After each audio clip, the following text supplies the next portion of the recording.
La grève ne donne rien, alors elle change de stratégie, direction la capitale.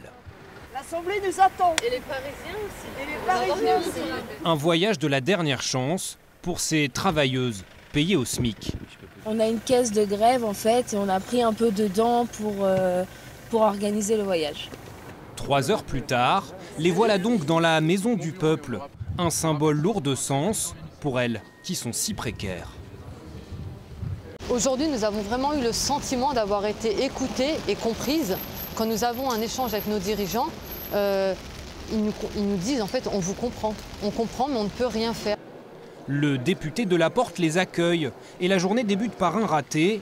La séance parlementaire a été annulée car hier le gouvernement a dégainé l'article 49.3 qui met fin au débat. Le ministre, il s'assied ici. Voilà.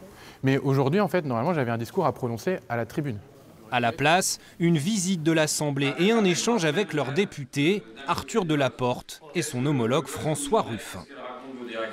On ne tient pas compte de notre ressenti, qu'on soit fatigué, qu'on soit malade, même qu'on revient d'un arrêt maladie, qu'on a des restrictions, rien n'est respecté. Il faut travailler pour ramener de l'argent dans la boîte et à la fin du mois, toi qui as bossé contre vos émarrés, t'as rien. Les recevoir dans un lieu symbolique comme l'Assemblée nationale, où normalement on aurait pu parler d'elles devant le gouvernement, c'était aussi un moyen de porter leur voix, parce que finalement aujourd'hui elles se sentent abandonnées.